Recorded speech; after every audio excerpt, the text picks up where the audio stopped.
When my son and I returned from our trip, his room was empty. "Where are my son's things?" I asked. My sister laughed. "I took the room. I sold everything, got a good price." My mother chuckled. "Your sister is pregnant. It's only fair, right?" My son clung to my clothes, crying. I said nothing and walked away. But later, my sister's smile was gone. Morning light streamed through the windows of a 2-story house facing a tree-lined street in a quiet residential area near Scottsdale, on the outskirts of Phoenix. It was a pleasant spring morning, before Arizona's harsh heat had set in. "Mom, I'm going to borrow some new dinosaur books from the library today." Rachel Wilson, busy preparing lunch in the kitchen, turned around with a smile at her son Tommy's voice. Those bright blue eyes behind his glasses, and that innocent smile, he looked just like his father Michael. Even now, 7 years after the accident, it still tugged at her heart a little every morning. Still, her beloved son's smile had kept her going all these years. "Don't make any stops on your way back from the library. I promise." "But can I borrow 2 dinosaur books?" "Of course, but only after you finish your homework." Tommy nodded with a serious expression. His careful and gentle nature would surely make his father proud in heaven. On the kitchen counter stood Tommy's precious dinosaur figures. The Tyrannosaurus Rex, his father's last Christmas present, held a special place among them. On the living room wall hung a photograph of her mother Martha in her nursing uniform, looking dignified in her white coat. Next to it was her sister Catherine's account and certification, once the family's pride, but now Catherine had returned home 7 months pregnant after her divorce, carrying another new lover's child. "Rachel, you're always working. We could help more with Tommy as a family," Martha said at breakfast, her mouth turned down in disapproval. Despite Rachel paying 80% of the $2,000 monthly mortgage and raising her son alone, Rachel silently sipped her tea. Since her sister's return, her mother's attitude had grown more critical. Tension always lingered at the weekend brunch table. Their mother talked about Catherine's divorce as if it were someone else's problem. That man was no good, she'd say. But Rachel knew the real reason was Catherine's spending habits. "You know, this room gets such nice light. It would make a perfect nursery," Catherine said one day, peering into Tommy's room. In her flashy makeup and designer maternity dress, she hardly looked pregnant. She surveyed Tommy's room with the air of someone inspecting a showroom, an expensive bag hanging from her shoulder. "Why don't we have a garage sale?" "This house has too much stuff," their mother suggested. Catherine's eyes lit up. "What a wonderful idea, Mom. I don't need any old things." Rachel felt uneasy, but with a major real estate contract pending, she couldn't afford to dwell on it. The luxury housing development in North Phoenix could be a career-defining deal. The contract was a success. With her long-awaited bonus in hand, Rachel planned a 3-day trip to Disneyland with Tommy. She wanted to create special memories with her son. She had been desperately trying to fill the void left by his father's absence. Make some good memories. Yes, have a nice time. Catherine and Martha's voices rang out with unusual sweetness, almost as if they were eager for them to leave the house. The night before departure, Tommy's room seemed tidier than usual, but Rachel dismissed it as her imagination. Bathed in California sunshine and pleasantly tired, Rachel and Tommy's taxi drove through the streets of Phoenix in the twilight. The dry Arizona wind rattled against the car windows, stirring up dust. The sun was still high, with the season's characteristic strong Phoenix rays continuing to shine. "I can't wait to see my dinosaur figures from Dad. I'm going to put the Stegosaurus I bought next to the T-Rex." Tommy chatted excitedly from the back seat, carefully holding the Stegosaurus figure he'd bought at Disneyland. Rachel smiled gently at the sight. These past 3 days had been filled with the joy of her son's smiles. "Yes, but only after we unpack our bags." "I know. I'll clean my room before I display it." As the taxi entered their residential area, the familiar tree-lined street came into view, but something was different. An unfamiliar station wagon was parked in front of their house, and on the porch sat what appeared to be a brand new luxury stroller. "Is that one of Aunt Catherine's friends visiting?" Rachel couldn't answer Tommy's innocent question. An inexplicable anxiety spread through her chest. When they opened the front door, the house was eerily quiet. The usual sounds were missing: no TV noise, no Catherine's chatter, no sounds of her mother moving about. It was an unnatural silence, as if someone had deliberately muted all sound. "Mom, something smells weird." Tommy wrinkled his nose. Indeed, it was different from their familiar house smell. The scent of fresh paint, mixed with the distinctive smell of baby products, wafted through the air. Rachel's anxiety grew as they climbed the stairs. The setting sun streaming into the second-floor hallway seemed to glow red like a warning. "Mom, I want to go to my room quickly. I want to see my T-Rex," Tommy urged, pulling at his mother's hand. She could feel his small hand trembling slightly. The moment Rachel's hand touched the doorknob to her son's room, she instinctively knew. Something irreversible had happened. When the door opened, they were confronted with an unfamiliar room. What was once Tommy's room had been completely transformed into a perfect nursery. The walls were painted a soft pale pink, with a state-of-the-art crib by the window. The changing table was neatly arranged with luxury baby items, and the shelves were decorated with cute stuffed animals, still bearing their price tags. Tommy's belongings had vanished without a trace. "Where's Dad's dinosaur?" Tommy's voice trembled. At that moment a voice came from behind them. "Oh, you're back early." Turning around, they saw Catherine standing there with a broad smile. She was dressed in expensive maternity wear, looking like she'd stepped out of a magazine. Behind her stood Martha, appearing somewhat uneasy. "Where are my son's things?"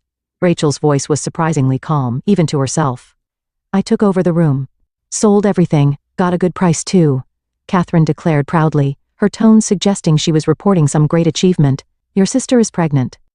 "It's only natural, isn't it?" Martha added with a small laugh, as if it were the most obvious thing in the world.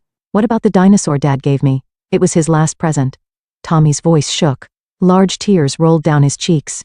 "Oh, that old toy? I sold it all to the second-hand shop. It wouldn't suit this lovely nursery anyway," Catherine said with a dismissive laugh. Tommy's body began to tremble, clinging to Rachel's clothes. The tremors from his small frame felt like an earthquake. "Come on, Tommy. I'll give you a new teddy bear. Isn't this one much cuter?" As Catherine reached for a new teddy bear from the shelf, Rachel's voice cut through the air like ice. "Don't touch him." With trembling hands, she took out her smartphone. "I'm calling the police. This is theft."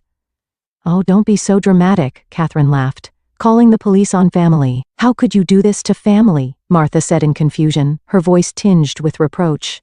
"This ends here," Rachel declared quietly but firmly. Holding her sobbing Tommy close, Rachel slowly left the room. Behind them, she could hear Catherine and Martha's laughter, an eerie sound, as if they were enjoying someone else's misfortune. In the car, Tommy asked in a trembling voice, "Mom, what are we going to do? Dad's dinosaur?" "I promise we'll get it back," Rachel vowed, holding her son tightly. Her voice carried a determination stronger than ever before. This was no longer just a family dispute. It was the beginning of righteous retribution against an unforgivable betrayal. The fluorescent lights of the Phoenix police station illuminated Rachel's tired face. The station was quiet in the late hours, with only the occasional phone ring and keyboard clicks breaking the silence.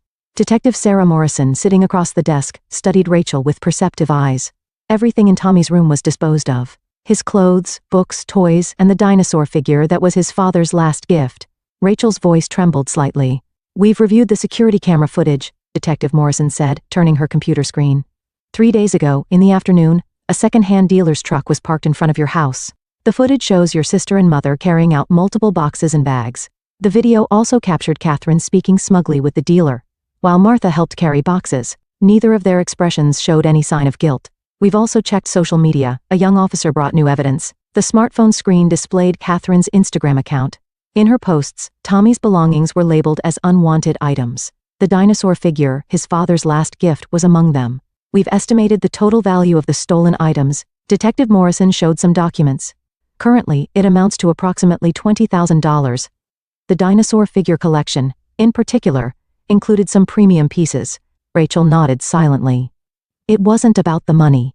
Her son's memories and the bond with his late father had been ruthlessly stolen. Leaving the police station, Rachel headed to a prominent law firm in Maricopa County. On the top floor of a downtown high-rise, she walked down the marble hallway with determined steps.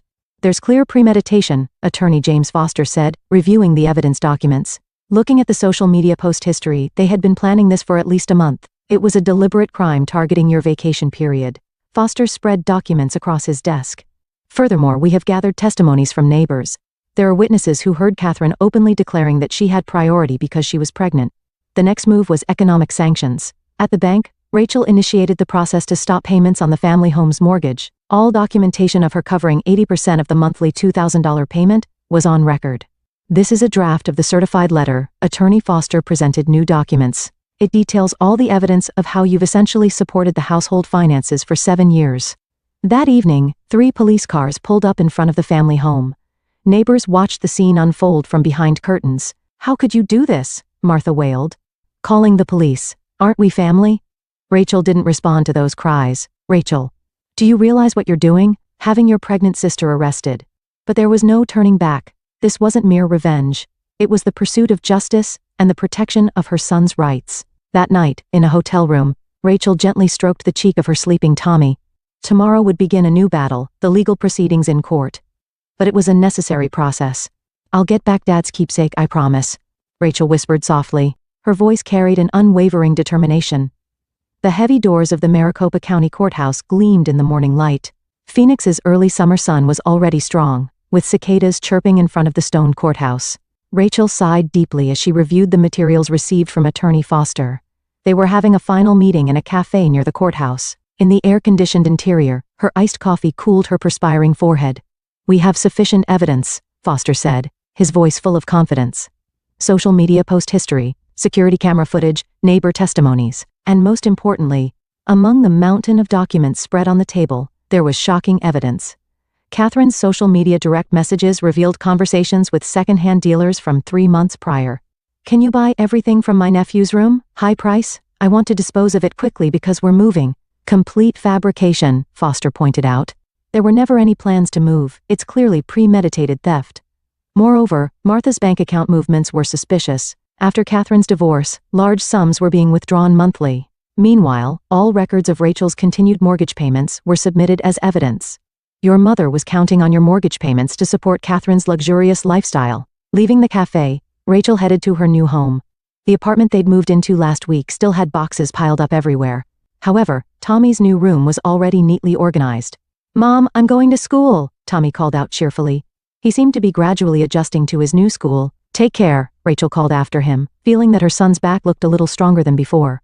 On her way to the courthouse, her phone rang. It was Detective Morrison. "We've found new evidence." The detective's voice was excited. "Some of Tommy's belongings have been discovered in the second-hand dealer's warehouse, including the dinosaur figures." Rachel's heart raced. There was still hope to recover his father's last gift. Arriving at the courthouse, reporters had already gathered. The case had drawn local media attention as a controversial story about woman Sue's pregnant sister. The courtroom was filled with a solemn atmosphere. Heavy wooden furnishings, the American flag, and the judge's bench all emanated dignity. Catherine entered wearing expensive maternity wear, with a tired-looking Martha beside her. Neither of them spared Rachel a glance. Evidence photos were displayed on the screen one after another. Security camera footage, social media posts, bank transaction records, and the decisive message exchanges. The defendant had planned this before returning to the family home. The prosecutor addressed the jury. She didn't hesitate to sell even the last gift from her niece's father. Catherine's lawyer tried to emphasize pregnancy-related stress as a factor. However, this argument fell flat in the face of evidence showing premeditation. "We call Tommy Wilson to the stand," Foster announced. Seated in the small witness box, Tommy bravely began speaking in his own words. "The dinosaur that Dad gave me before he went to heaven, it was my treasure." The courtroom fell silent. "Grandma and Aunt Catherine took everything from my room, even my memories with Dad." During Tommy's testimony, Catherine maintained a defiant smile. Her attitude caused the jurors' expressions to change. Rachel and Catherine crossed paths in the hallway. "Why?" Rachel asked quietly. "Why?" "You wouldn't understand," Catherine sneered. "Always the perfect sister, playing the ideal mother. Your jealousy hurt my son's heart." "Jealousy? Don't make me laugh. I have a new life. Once this baby is born, everything will be mine," Catherine said, stroking her heavily pregnant belly. In the afternoon session, Martha took the witness stand. I just wanted to help Catherine." Watching her mother testify through tears, Rachel felt complex emotions. "But you knew you were selling your grandson's belongings?" The prosecutor's questioning left Martha speechless. Finally, Detective Morrison presented the decisive evidence. The defendant sold the stolen items to multiple second-hand dealers. The total amount comes to $23,475. As the evidence examination concluded, deliberations began. Rachel closed her eyes in prayer. Beside her sat Tommy, looking exhausted. The deliberation took 2 hours. The jury has reached a verdict. As everyone held their breath, the jury foreman stood up. "We order the defendant, Catherine Wilson, to pay damages of $30,000. Furthermore, she is prohibited from approaching the victim and her son." Rachel quietly stood up. Looking at Catherine and Martha, she slowly said, "This is the end for us." As they were leaving the courtroom, Detective Morrison caught up with them. "Mrs. Wilson, I have one more report. We can return the dinosaur figures recovered from the second-hand dealer tomorrow." Tommy's eyes lit up. Rachel hugged her son while looking out the window. The Phoenix sky was unusually clear and blue. Morning sunlight streamed through the windows of their new home. Though the view was different from Scottsdale, Rachel and Tommy had grown completely accustomed to this place over the past 6 months. "Mom, look, the dinosaur room is finished." An energetic voice rang out from upstairs. In Tommy's new room, the recovered dinosaur figures were arranged on a special shelf, The T-Rex, his father's last gift, held a place of honor. New dinosaur books were stacked on the small desk by the window, and dinosaur drawings that Tommy had made were posted on the walls. "It's a lovely room," Rachel said, gently stroking her son's head. "I'm sure Dad would be happy too." Through sessions with a child psychologist, Tommy gradually began to heal his emotional wounds. At first, he would often wake up from nightmares in the middle of the night, but now, he had made new friends and regained his former smile. "Hey Mom, I got 100% on my math test today." Tommy showed her his test paper. "The teacher said I did really well." Meanwhile, their former home stood empty. With the mortgage payments in default, it was ultimately foreclosed. Martha and Catherine were forced to move to a trailer park on the outskirts of Phoenix. One holiday, Rachel went out to lunch with her work colleagues. The conversation naturally turned to that incident. "Have you heard about Catherine?" Jennifer lowered her voice to say. "After giving birth, she developed postpartum depression and can't take care of the baby." "I heard Martha is taking care of it," another colleague added. "But it seems the newborn care is too much for someone her age." Rachel silently listened while staring into her coffee cup. According to rumors on social media, Catherine was still splurging on luxury brands. However, life in the trailer house must have been far from the new life she had imagined. "I heard they can't get any support," Jennifer continued. "Nobody in the community wants to get involved. Even the church groups are keeping their distance." Karma, her colleagues' voices carried a hint of satisfaction. That evening, Rachel was enjoying the cool evening air on the small patio in their garden. The Arizona night breeze gently caressed her cheeks.